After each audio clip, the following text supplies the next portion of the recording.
Hi, I'm Marn Smith. Today is February 1st, 2019. Monday was my last real meal. Tuesday I had some bulletproof coffee, and since then I've only had water. My sister-in-law Katie suggested I document this journey. So how did I get to this point? Well, let me give you a bit of history. In July of 2018, my niece Jennifer posted that she had lost 16 pounds using Optavia. Optavia is a simple program. It provides 5 fuelings: bars, shakes, soup, waffle, a variety of other options. And then you prepare and you eat 1 meal a day of meat and vegetables. It's a very simple program, and I thought to myself, I'd be happy to lose 16 pounds. At that point, I weighed 202 pounds. So I called Jennifer and I said, Jennifer, I'm going to be 50 on my next birthday. I have to change something. So Jennifer coached me, and by Christmas, I was down to 162 pounds. I lost 40 pounds, and I truly did feel like a new person. What a wonderful feeling to get that weight off. January rolled around, and I was back up to 167, and I realized that while Optavia does work, it works best on bodies that are healthy to begin with. So I've always struggled with having headaches and shakes when I don't eat regularly. These are basic insulin problems. While on Optavia, that program, it mostly evened it out, but I knew I had to do something more drastic. My brother Jesse, who really should be a health coach, sent me a video from Dr. Berg on the advantages of intermittent fasting, meaning fasting for 14 to 20 hours every day and letting your body focus on healing instead of digesting the food that you've eaten. Jesse also sent me a video from Dr. Fung on how and why fasting works. These videos were very educational, and I would highly recommend them if you're interested in fasting at all. They talk about how the body works and the science behind it. I'll put the links down below on everything. So during January, I did the intermittent fasting several times. That brought me down to 162.4 pounds last Monday, January 28th. So these videos and talking to Jesse spurred me on Monday to start a fast. I'll admit that at that point, it was not pre-planned, and I wasn't sure where it was going, and I still don't know where it's heading. As a disclaimer, do your research. Really study what others have done and how it has helped them.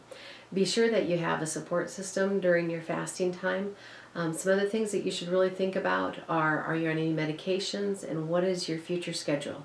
During your fast, you'll really want to adapt an energy-conservative lifestyle. So on Tuesday, I started with my day with some bulletproof coffee, maybe a bit too much coffee throughout the day, like a pot of it, along with my usual water. For the last year and a half, 2 years, I've been pretty faithful about drinking 100 to 120 ounces of water every day. So on Tuesday, I felt pretty normal. Now keep in mind that I had been doing the intermittent fasting off and on through January, so I was fairly used to it. Tuesday night, I started reading a book, Fast Your Way to Health. I will put the link below. Probably should have read it sooner, and I'm still in the process of reading it. In this book, she talks about the biblical aspect of fasting as well as the physical. She spoke of different types of fasting: the total fast, which is cutting out all food and all water. Now, this should not ever be done for more than 3 days. The absolute fast, which means only water, and a partial fast, meaning to abstain from certain foods. The absolute fast really hit me, and I suddenly decided that I just had to do the absolute fast, both for the spiritual aspect as well as a healing process. So I had my last cup of coffee Tuesday afternoon, and since then I've only had water. Now, my body was mostly prepared for fasting. I haven't had any sugars for a while now, and that's one thing that's super addictive and can cause a lot of withdrawal symptoms. But if I had pre-planned this fast, I would have switched to non-caffeinated liquid, broth, juice, etc. for at least 5 days before to really prepare my body. Wednesday morning, I was doing pretty good. Started out with a headache, which in hindsight would have been mostly avoided if I had slowly withdrawn from the coffee a week or two before instead of having a whole pot the day before. My mouth tasted bad all day, and Wednesday afternoon I started to feel nauseous. I ended up getting the dry heaves off and on for about 4 hours. I was thankful to have my brother Matt and his family here working on a project for a distraction, and also in case I needed any help. The interesting thing about those dry heaves was that it was only water that came up. None of it was that normal yellow acidy stuff. Only the water during that whole time, and so It didn't burn my mouth or anything like that. It was very clear. Another interesting thing was that it tasted like metal. Fasting removes the toxins from your body, and I really feel that that's what was happening. The toxins were coming out through my stomach there. I don't know the full cause of the dry heaves. It could have also been related to the headache that I had. My sister-in-law, Tracy, said I looked like I had a bit of vertigo, and I did kind of feel like that. So that evening about 7 o'clock, I laid down and I fell asleep until about 10. When I woke up, I only had the headache. I took a tub with Epsom salt and went back to bed and slept the rest of the night. Thursday morning, yesterday, I continued to have a headache. Dr. Lee had said that it was important not to take any pain medication if it could be avoided, because pain signals the mind about problems throughout the body. And you don't want to make it so that your brain doesn't know what's going on. Anyway, my headache did stop for the most part around midnight on Thursday night. My body was probably getting rid of all that yuck that it stored up for years. I also was pretty tired on Thursday and did take an hour nap in the afternoon.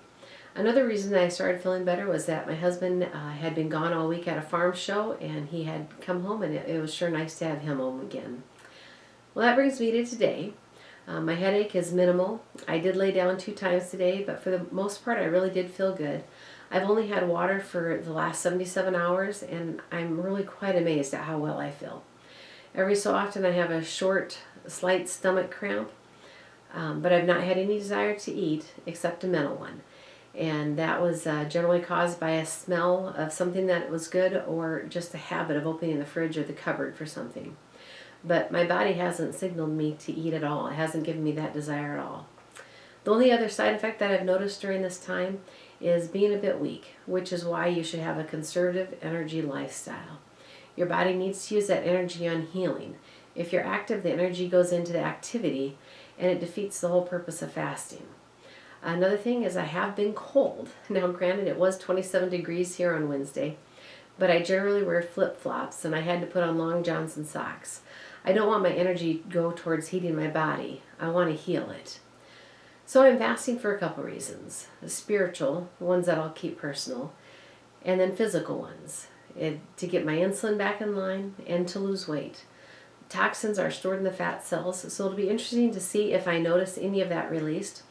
Lots of toxins are released through the mouth, which explains the bad breath and the coating on my tongue. I seem to brush my teeth or rinse my mouth a couple more times a day than normal. Now, I don't know how long I'll fast. I'm going to let my body and my schedule determine that. I will report that this morning the scale read 157.8 pounds, which is quite exceptional, almost 5 pounds. So stay tuned for future updates.